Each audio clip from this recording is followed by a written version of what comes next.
There had been a small earthquake the day before, but on that day, I was at work when a large vertical tremor suddenly occurred. I declared that a bigger tremor was coming and hid under the desk.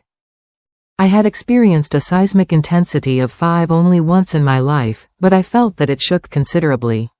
At the other desk, someone was saying a prayer, and I knew for the first time that he was a Christian.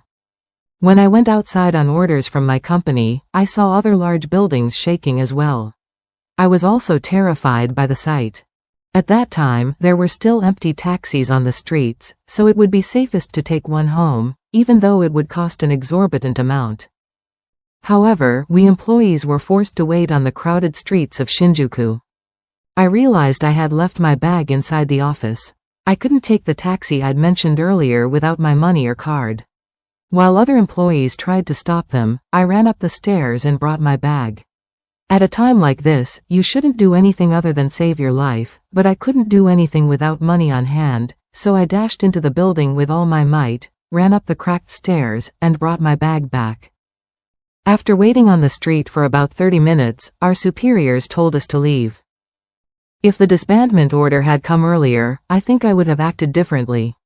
First of all, I think I would have taken a taxi, which would have cost a lot of money, because by that time all the trains had stopped running. So, I decided to walk with Hio, who was heading in the same direction. Even if the earthquake hadn't affected, it would have taken 6 hours to walk back. Being a country bumpkin. At that time, walking past buildings in Shinjuku that had cracks in their paint, I felt like I wanted a disaster prevention hood, if not a helmet. The online maps weren't working, so Hio chose a path with lots of greenery for us. There were no people around, and I, who didn't know much about the situation in the disaster area, enjoyed the walk.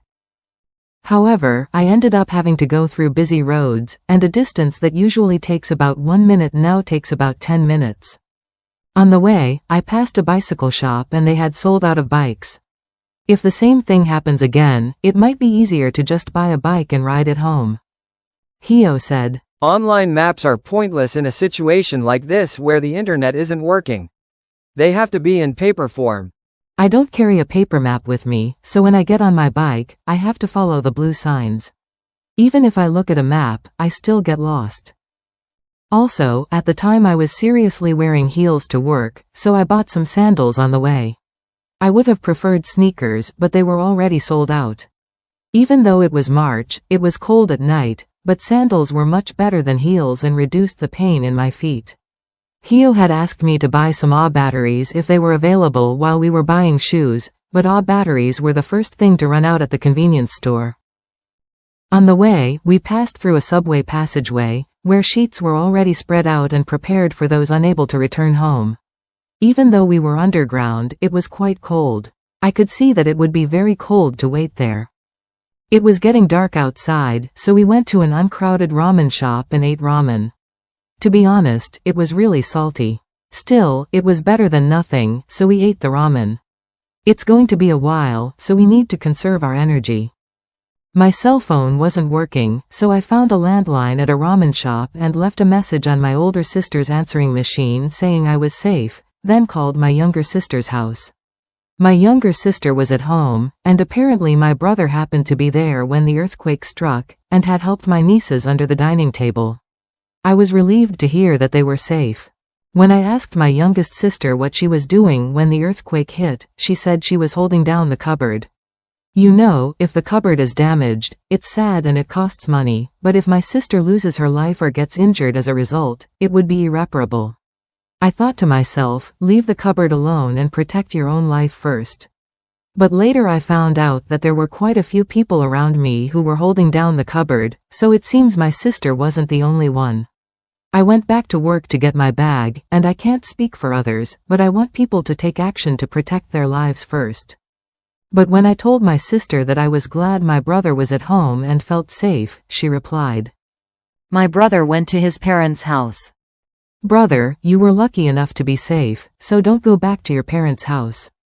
My sister's house is quite a distance from my parents' house, and all train lines are out of service. In situations like these, it's said that it's not a good idea to move around when you're in a safe place. I wanted my brother to take action to protect his life as the aftershocks continued, but he, my sister, and I all prioritized actions that didn't make much sense over our own lives. Maybe it's because Japanese people are only half accustomed to earthquakes. There were some stranded people in the lobby of a hotel, so Hio and I decided to relax on the sofa there. I planned to walk home alone once things had calmed down a bit. Frankly, we hadn't gotten very far from Shinjuku. Back then, I had the drive, determination to keep trying that I no longer have. Hio tried to stop me from walking home alone. I insisted on going home anyway. I tried to persuade him because the medicine was only available at home. However, for some reason Hio had the same medicine as the one I was taking, and gave me an extra dose. I was very grateful and thought it was kind of him, but I felt uneasy and wanted to go home. Someone was wrapping themselves in a silver sheet that can be used as a blanket in case of a warm emergency. It was a hotel, so it was warm, but I thought that if I was going to sleep, I would want that silver sheet. I actually have the same thing at home. It's under a lot of things, so I wouldn't be able to get it out in an emergency, and I probably wouldn't take it with me to work. I'm completely unprepared for disasters. The hotel also allowed us to charge our cell phones. I guess the signal only reaches us when the satellite passes overhead. Sometimes we would get a bunch of emails at once, but it was more reassuring than not being able to contact my family at all. They also had a TV in the lobby, but we were in a hidden lobby, what's that even called, so we didn't get to see much of what was happening in the disaster area. One of the reasons we were sitting at the edge of the lobby might have been that there were too many people watching the TV. However, I wanted the trains to be restored, so I went to watch TV at least once an hour. We managed to secure a sofa, and even though I was feeling anxious, we were able to relax compared to the people around us, but Hio had received an email that he only receives occasionally and was looking at it. Apparently, Hio's family has asked them to pick him up by car. Hio's family probably doesn't know how to ask Hio, who is currently unable to move, to do something like that. Hio didn't see any point in panicking and prepared to sleep on the sofa. I couldn't sleep. I managed to get a sofa, but the aftershocks continued and there were so many people around, there was no way I could sleep. I'm going to skip over the details because it won't get the story moving, but there were plenty of aftershocks on the way to the hotel lobby.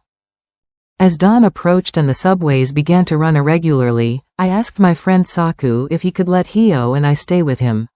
A friend in need is a friend indeed. Saku agreed. I invited Hio to go to Saku's house with me. However, Hio had never met Saku and, perhaps because he didn't mind staying in the hotel lobby as much as I did, refused. Hio didn't yet realize that when the junior trains started running again the next day, there would be so many people that they wouldn't be able to get into the station. And I had suggested Saku's house because Hio was there, but if I were alone I would go back to my own house.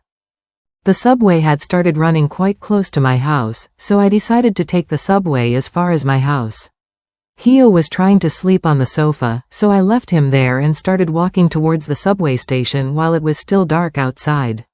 I waited on the platform for about 20 minutes, got on the subway, and got off at the station close to my house.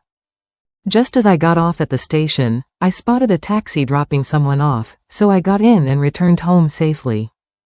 I thought the inside of the house would be a complete mess, but all that was there was the rice cooker rolling around.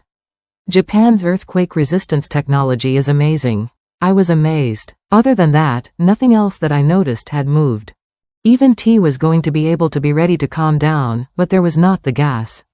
You knew it later, but at the time of big earthquake, it was in the system that gas stopped without permission and seemed to have to push the button of the gasometer.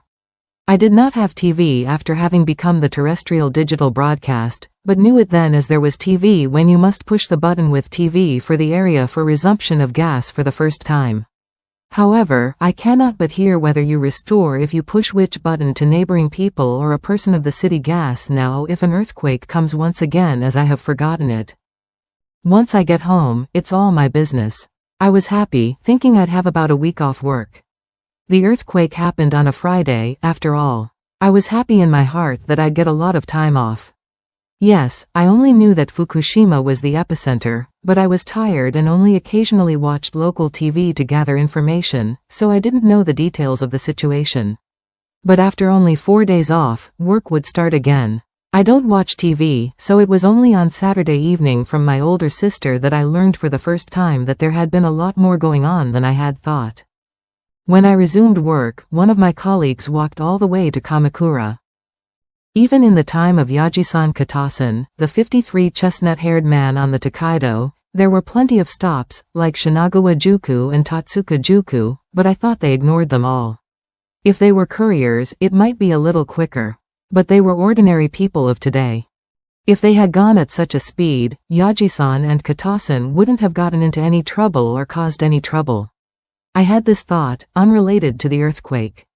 Explaining in detail would make the video unnecessarily long, so I've omitted it, but on footbridges, there are people coming from both directions and people going towards you, so you can't move forward at all, so in cases like this, I think it's best to avoid footbridges. My heartfelt sympathies go out to those affected by the disaster.